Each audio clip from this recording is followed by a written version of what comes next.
private practice in North Carolina, Nevin.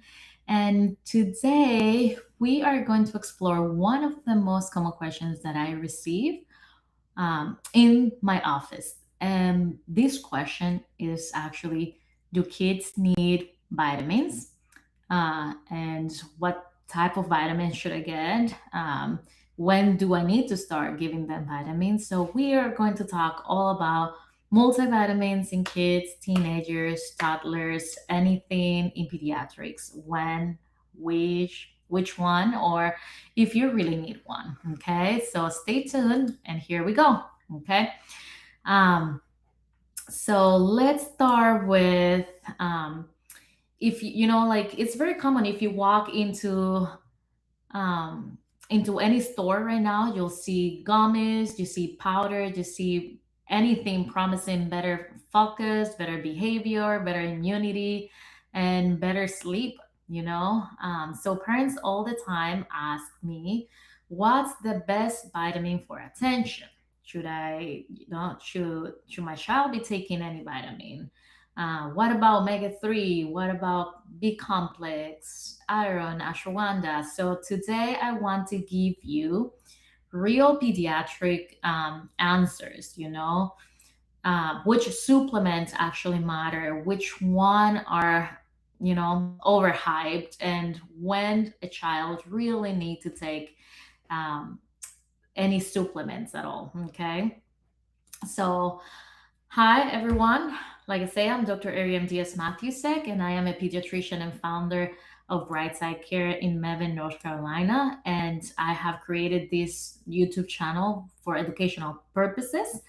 And I'm not going to give you any personal medical advice, but I'm going to walk you through this channel the way I will explain it into any parents in my clinic. And here's the bottom line up front. Most healthy kids do not need a daily multivitamin. That is the position of the American Academy of Pediatrics. If a child is eating normal, they're having a balanced diet, there's no sign of picky eating. So you don't need to have vitamins in their system. The big routine exceptions are vitamin D in infancy and iron for certain breastfed babies, and sometimes in teenage years I would ask parents just to do iron on females, and I will explain why. So let's talk about multivitamins overall. Parents often assume that if a child is picky or is tired or if it's distracted, it's not eating perfectly, a multivitamin is the answer for all those problems, right? Sometimes it actually helps fill the small gaps, but most healthy kids, it is not necessary. For most healthy kids, you don't need to get a multivitamin. So I think about multivitamins as just as a backup plan. It's not a magic fix. It's not going to all of a sudden miraculously fix behavior, tantrums, or anything like that, right? Even though we have received research that some kids might be deficient on some of the microminerals that sometimes are missing. So a child may need supplements if they're having really, really, really have a bad diet in a way that they have a restrictive diet. If they have been diagnosed with a deficiency, if they have any medical condition, right? There's many kids that have celiac disease, IBS, stuff that really bothers the gut, and they're not able to absorb some of those nutrients. Those kids need but multivitamins. If they follow a vegan diet, very important, or if they're missing nutrients like vitamin B12. So those are the kids that I would recommend following or having a multivitamin at hand. So the question is not, should every kid or every child take a vitamin, right? The better question is, does this child have a reason to need one.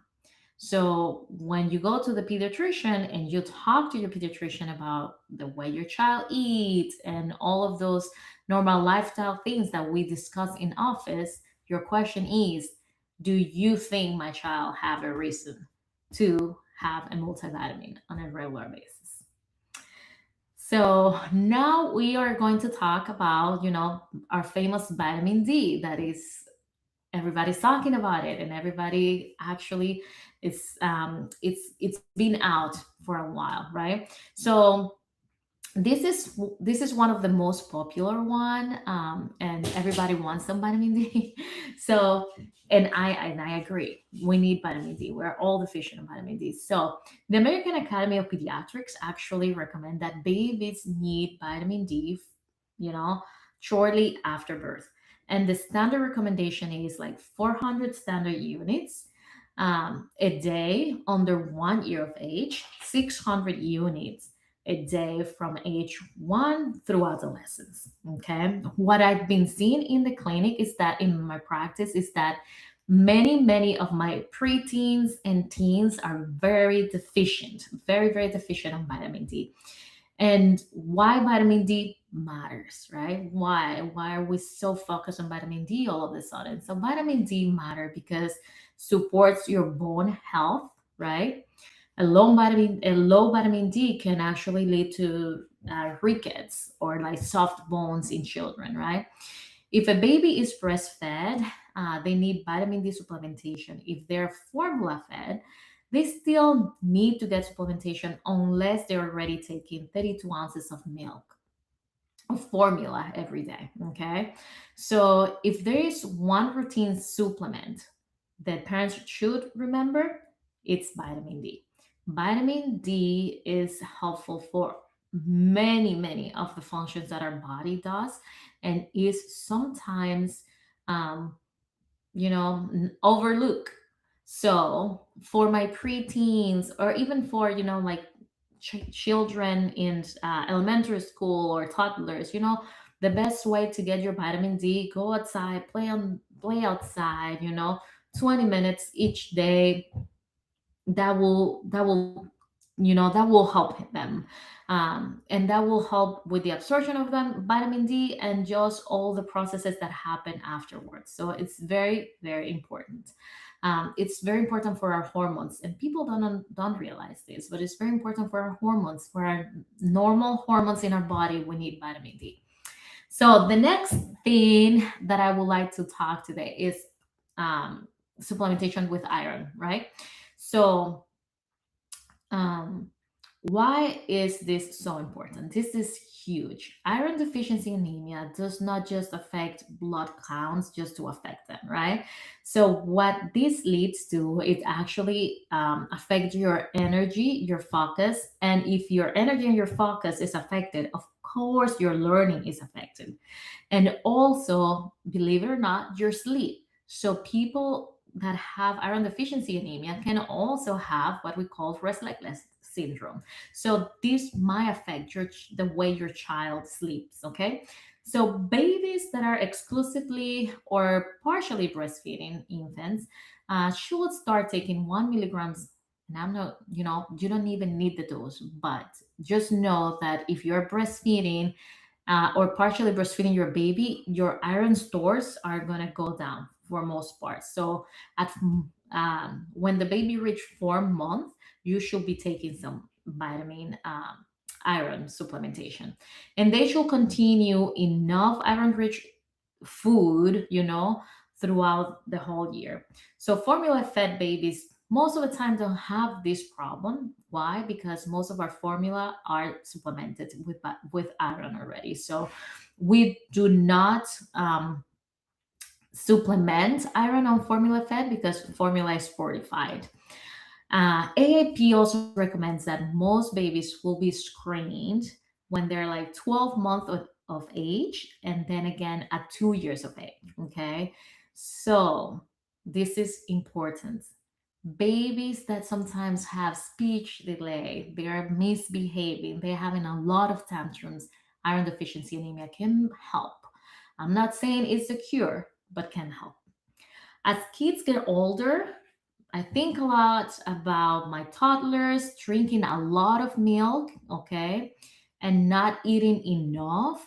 That will deplete their iron storage. Female, this is important, especially girls that are already getting into their periods and having periods. If they're even if they're not having heavy periods, it's very important sometimes to supplement my teenagers, female teenagers, and also it will be very good sometimes to supplement our toddlers. Okay, if a child is tired, pale, irritable, having trouble focusing, very selective, very picky. Iron deficiency should be one of the things that I will recommend you to come to your pediatrician and discuss about it. So those are the things that I would recommend you to focus on. There's many things that we have not discussed, and this is just part one of this series of multivitamins and which one should I give to my kids. Once again, this is Dr. Ariam Diaz Matthewsek, and I am a pediatrician and a board certified pediatrician and a board certified obesity medicine doctor. And I own my own private practice in Mebane, North Carolina. And if you are in the area or if you know anyone in the area looking for a good pediatrician, a great pediatrician, just give us a call. I will put all of our information in the link and all the links below. And if you find that this was very informative and if you got any good information from this, I will suggest you to join my channel, right? Just subscribe to my channel, but at the same time just send it to your, to your cousin that is worried or to your friend that has been asking all these things. Once again, it's been a pleasure.